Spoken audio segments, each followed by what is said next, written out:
Welcome back. I'm Whitney Lee. I'll be your MC for the second half of the Cloud Natives platform track today. I'm so glad you're here. There's so much to learn. Next up, we have Ensuring Security and Feature Freshness with VMware Tanzu Observability. I can't wait for Amber Salomi to teach us how to incorporate the monitoring of security and feature freshness into our platform practice. Take it away, Amber.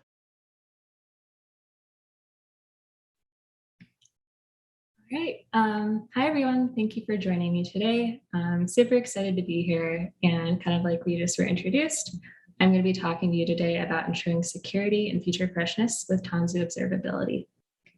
So with that, let's get started. So a little bit about myself. My name is Amber Salomi. I am based out of Chicago, Illinois, and I am a senior solutions architect at VMware on the VMware Tanzu Platform Services team. My focus areas are Tanzu product consulting and enablement, and also SRE practices and implementation. And when I'm not working on SRE, you can probably find me somewhere in Chicago on my bike. Let's get into our agenda. So during this session, we're going to go through quite a few things. So hold on tight. We're going to try and hit them all. But first, we're going to talk about introductions and presentation context. We're going to go a little bit into what is kind of like basic SRE. Next, we're going to build on that and discuss how do we patch and upgrade with an SRE context. And once we've kind of set that theory up, I want to go into how did my team build a custom solution for monitoring legacy and vulnerability budgets. Then we'll go ahead and how do we take that data from our custom solution and visualize all of our data in a way that's useful for our processes in the systems that we're managing.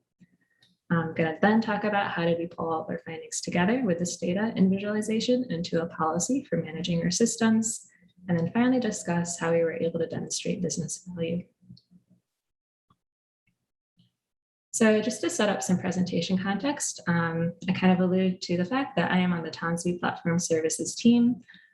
This team works with a variety of clients working with Tanzu products and helps them with enablement and the use of all of our products. But specifically for this presentation, I'm going to be talking about a longer-term client engagement that I participated in. And in this engagement, we actually managed all aspects of their platform. So we actually became the platform engineers. And we kind of had more of a free reign over everything in this engagement. So we were able to set up a lot of goals. And we did set up an initial SRE practice.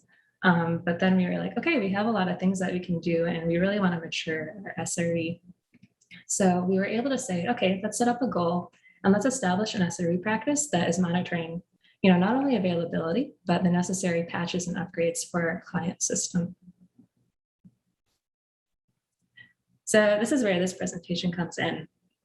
I'm going to discuss what tools did we build and how did we mature our SRE practice from just like looking at that, traditional error budget model, monitoring availability, and how did we holistically apply this to also looking at tenets such as security and feature freshness, which I'm going to describe later on in this presentation. So to start out, I'm going to give a little bit of an SRE introduction. This might be a little basic for people that have more SRE experience, but I think it's really important to understand these concepts as we work through this presentation. So here are some really core terms and concepts that I want to discuss to start out. So we have service level indicators or SLIs, and that is looking at what are we measuring? We want to figure out what is important to our users, what is our critical workflow, and kind of set up those metrics to start out. Next, we have service level objectives or SLOs, and that's looking at what threshold do we want our SLI to perform at? So what value do you expect? What would make our users happy? And then following that, we have an error budget. So that's looking at our threshold, how much error can we tolerate before we cross that threshold? And working all of those three things together, you can start to set up SRE policies. So I'm going to walk through an example, just looking at, a traditional application availability example to show how you might build out your SLIs, your SLOs, and your error budget. So let's say we have an SLI that we would expect our end users to be able to access our applications running on a platform. This might be a basic user workflow where we have some application that developers are running, and we want to make sure that this is something that is working to a certain level for all of our users. So then you go ahead and say, okay, we have our SLI, we have our metric. Now let's determine an SLO. And our SLO might be 99.5%. So when I say like a SLO of 99.5%, that would mean that out of 1,000 requests to this application, we expect that 995 times we will receive a successful response. So then our error budget is sort of like the inverse. And that would mean that out of those 1,000 attempts, we would expect that we can tolerate 5 failed application access attempts. And it might seem like this number is a little bit arbitrary, but it's important to note that we're trying to set something that both works for our users and for our developers of the system, because we don't want to have like too low of an SLO where we're like looking at 80%. Our users are going to kind of be upset if they're noticing that much like downtime. But we also don't want something too high that is not achievable for whoever's maintaining our system to perform on. So that's also why we wouldn't want to go with 100%. So we try to find that number where our users are both like happy with their system, but also our developers or system maintainers can realistically put in the work to get to that number. So that's why something like 99.5% or 2.5 nines might land nicely for your system. So now that we've kind of gone over a little bit of an SRE background, I want to talk about now how we might apply that SRE model to the patching and upgrading processes. So this is where I kind of want to bring in what was the inspiration for this, the custom tooling I'm going to be talking about and this presentation as a whole.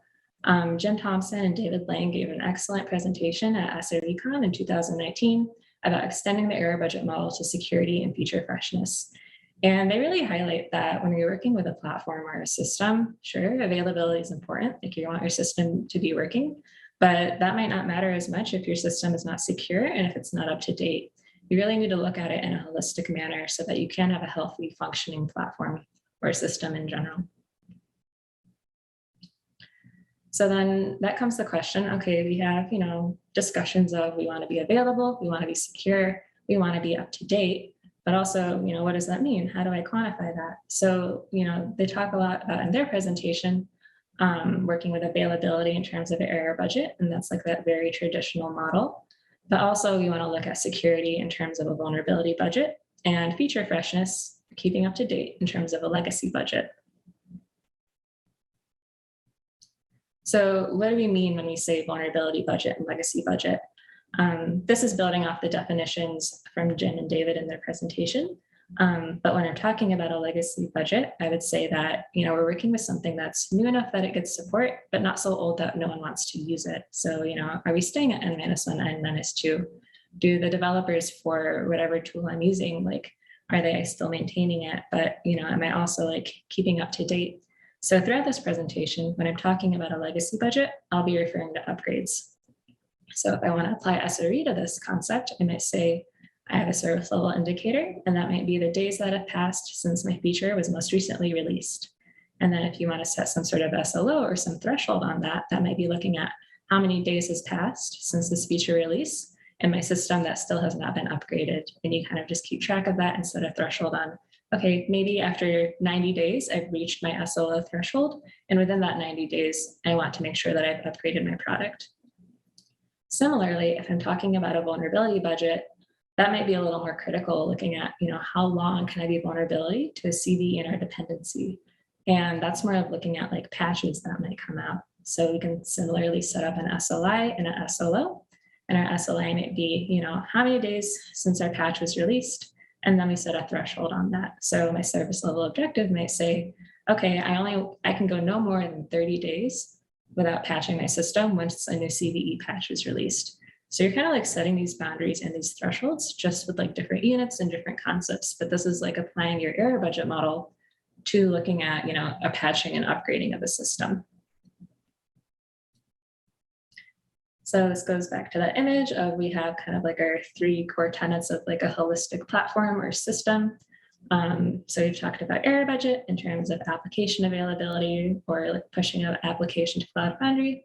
But here we're going to focus on the security and the feature freshness for the majority of this presentation. And it's important to note that, we have these different budgets, but they all kind of exist in a little bit of tension.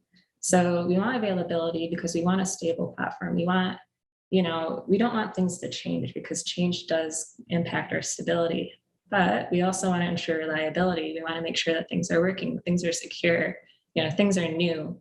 And you can only increase that by introducing change. So we want to balance all of our budgets in a way that we're making the most of our system and also having it operate the best that it can. So and I'm going to go into how exactly did we build out a custom reliability SRE practice. We have all this great information and all these great concepts, that we learned from Jim Thomson and David Laing's presentation. So, we have all this information, and how can we make this applicable to our clients? So I'm going to go right into the tool that we built to calculate out our vulnerability and our legacy budgets. I'm using a lot of Tanzu specific terminology, but what's important to know is we wanted to target two different interfaces. One was called Operations Manager. That is managing all products such as MySQL, Redis, any kind of service that's deployed on Tanzu Application Service, which is, where our clients were deploying their applications. And we're also going to be working with Tanzu Network, which is a repository that has, all the latest versions of those products. So this is looking at the overall workflow of what did our application do. So first off, of course, we need to provide credentials to target our operations manager and our Tanzu network.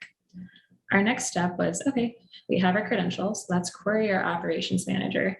And we're doing that because we wanted to know what products are deployed on this foundation, when were they installed, and what was the installation version. So that is getting our current state. Now that we have that current state, we want to query our Tanzu network, and that's taking, okay, I know all of these products are deployed. Now in Tanzu network, what is that latest patch version and latest patch release date that's available? Same thing for our upgrades. What upgrades available? When was the upgrade released? And that gives us all the data that we need to start calculating out the vulnerability budgets and the legacy budgets for each of these products that we know are deployed. So it can be a little confusing to kind of walk through how these are calculated. So I'm going to work off of this example and try and translate that into the descriptions for how we calculated these metrics. So let's say that we've deployed a product and it's at version 2.4.3. I'm going to be calling that 4 our major version, so our upgrade version, and 3 is going to be our minor version or our patch version. So we go ahead and query Tanzu Network, and we know that 2.10.5 is the latest version out there. So we're a little bit behind. When I want to calculate my vulnerability budget spent, that's looking at, how long has it been since that patch? And specifically, we wanted to calculate how much time has passed since our next available patch release date. And when I say next available, I mean, how much time has passed since 2.4.4 came out? So as soon as we had one more version available, that's when that clock starts ticking. And that's how long our vulnerability budget is going to calculate out. Because even if 2.4.5 comes out, I don't want to reset my timer because I'm still on an older version. So we're keeping it as, calculating that time since that next one came out. Same thing for legacy budget spent. So, in definition, I'm looking at the time passed from the next available upgrade release date. For 2.4.3, that would be version 2.5.0, our next major version. Yeah, no matter how many more major versions come out, I'm still going to be calculating my budget since that next most recent one, so 2.5. No matter if 2.6 or 2.7 or 2.8 comes out. And that was how we calculated both of those budgets per product. So to gather that data and get that to a useful point for visualization, we started out by automating this with Concourse, which was just the automation tool that would run our application every weekday and collect that data. So when it was run, it would output that data to the table and then send that metric to Tanzu Observability with a Go SDK sender. Tanzu Observability is the tool I'm going to be describing in the upcoming slides, and that's just our visualization tool. And we send out our two metrics, so our vulnerability budget and our legacy budget per product. And you can see each of these product names, and then our vulnerability budgets and our legacy budgets. So now we have all this data. How do we go about visualizing it?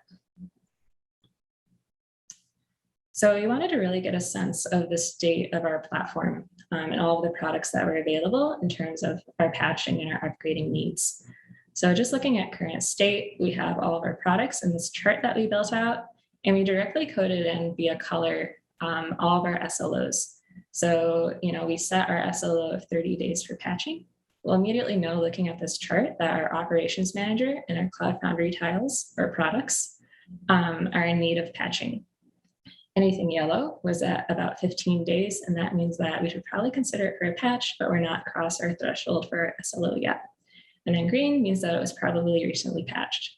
So this is like a really great way to take one look at our dashboard and know that anything in red we need to address. Similarly, we did this with our legacy budget current state. So again, we have all of our products, and anything in red is already reaching our SLO. And you might say, 520 days, you're really behind. This is a special case. So Spring Cloud Services actually, and Tanzu Network has Spring Cloud Services 2 and 3. Those are two different products that were deployed, but they're in the same product line. So when we create it, it did look like we were way behind in terms of versions, because there was versions 2 and 3. But that's just something that was not accounted for in our tool. So it looked like this one was out of date, but rest assured that product was as up to date as we could have it. And then looking again at yellow and green, we're looking at our product Cloud Foundry that was getting close to reaching the SLO. So we still had a bit of time before upgrading. And then our green products, were okay for some time, and we did not need to upgrade for that time being. So we kind of looked at current state in those charts that we set up, but we also wanted to look at our budgets over time and see the trends overall of our products deployed on our foundation. So here we built out kind of like a stacked bar graph, and every different color bar in this stack represented a different product and its vulnerability budget spent. So we were able to actually get insights into especially for vulnerability budget and patching, our regular patching schedule. So here you might see that we have a full stacked bar graph, and it goes all the way to 0. This indicated that we did a full platform patching and recouped all of our vulnerability budget for all of the products on our foundation. So we actually were going through in about every 30 days in adherence with our SLO, doing an entire platform patching. And it was really cool to actually see this data manifest in the work that we were doing. Similarly, we also had a graph for looking at trends over time for legacy budget, with, again, each bar in this stack representing our legacy budget spent. And you might notice that it's a little less, drastic of a change when we're doing an upgrade, and we didn't have as much of a regular upgrade schedule. There's two factors that contributed to this. One, when we're introducing an upgrade, it's more likely to have a breaking change. So we wanted to be more specific about when we were doing upgrades on our system. Also, our SLO is a lot larger for our upgrades versus our patches. So to maintain our legacy budget, we have to upgrade within 90 days. So, it was a little bit easier to be more selective about when we were going ahead and upgrading a product. So you might notice I refer products as tiles, but here we're just saying that you can see this yellow product was upgraded because we completely recouped the legacy budget. Same thing here with a green tile. But with the purple one here, you can see that we didn't quite get back all of our legacy budget. This is because we didn't actually go to the most recent version of the product. We might be N-1 or N-2. So yes, we do get back a bit of our legacy budget, but not all of it. And that's okay. That might have been an intentional choice. Same thing here with our orange product. So now we have all that data visualized, and we were able to start getting insights over time. So we wanted to take it all and put it together into a budget managing policy. And again, this is important because going back to the concepts from this error budget model presentation, we really wanted to make sure that we're working with availability in terms of our error budgets, but we also want to make sure that we're focusing and building in policies around maintaining security and feature freshness in all of the products and our system as a whole. So we made a couple of policies that we actually acted upon while we were managing the foundation for our client.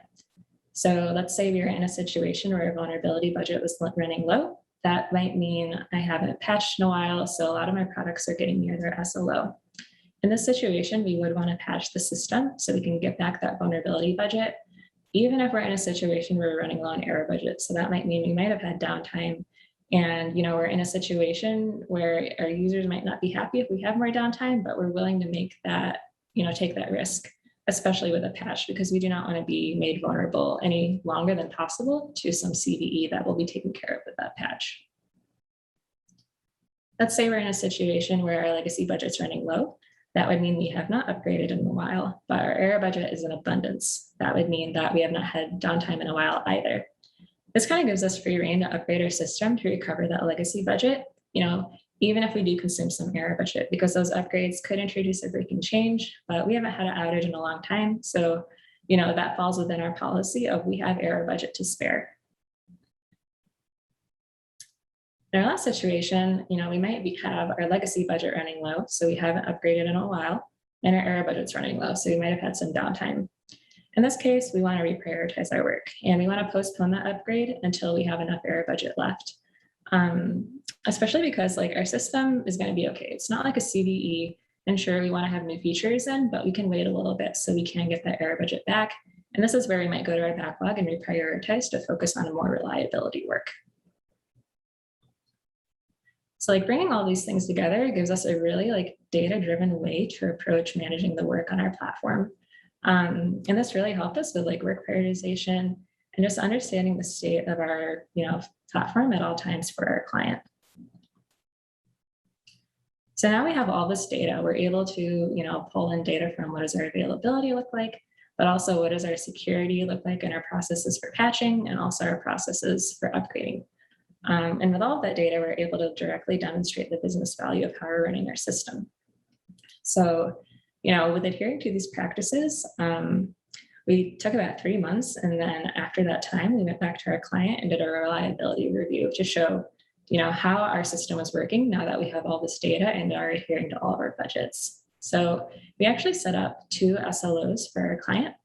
And we were working with them in terms of SLIs of application availability and CF push availability. CF push availability was just our ability to push applications onto the platform that we were managing.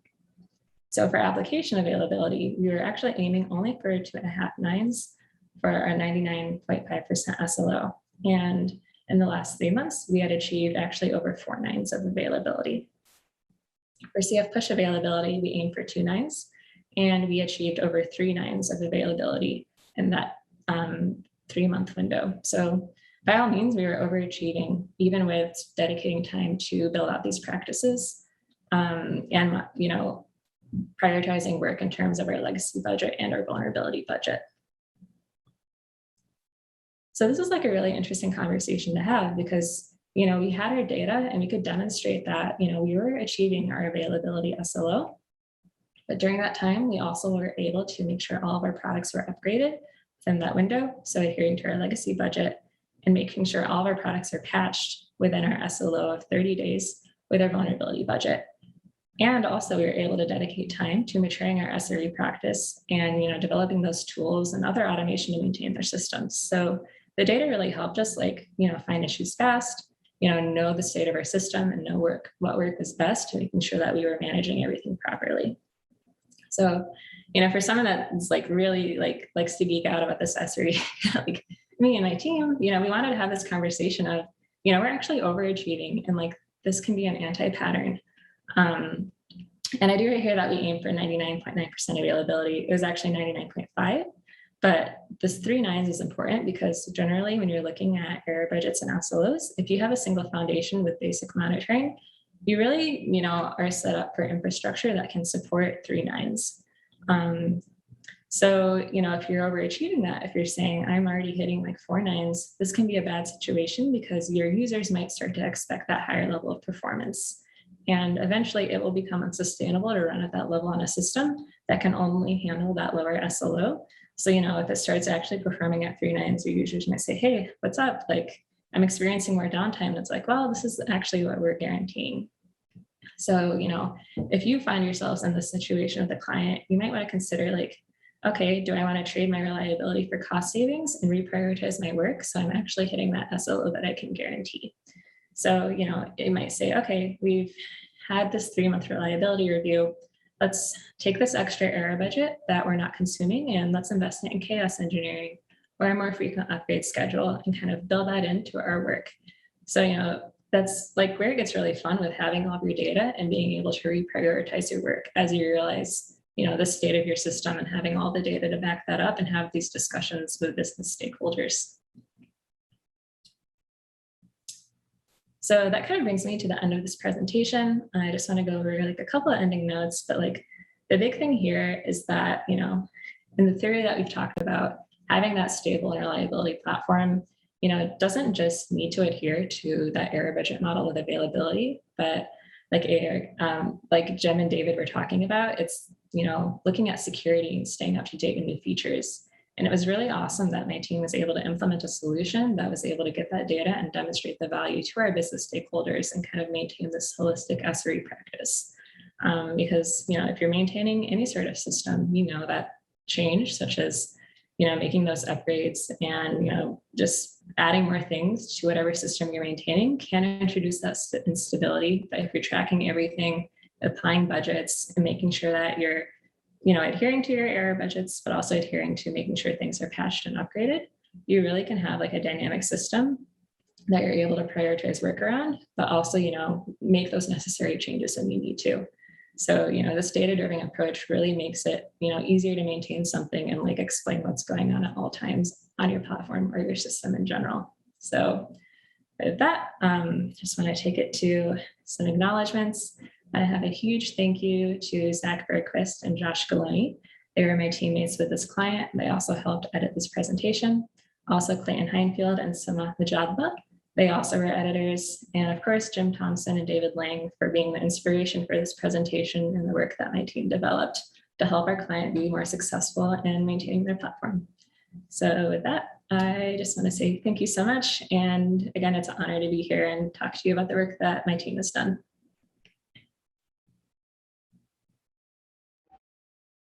Amber, thank you for sharing your time and talent with us.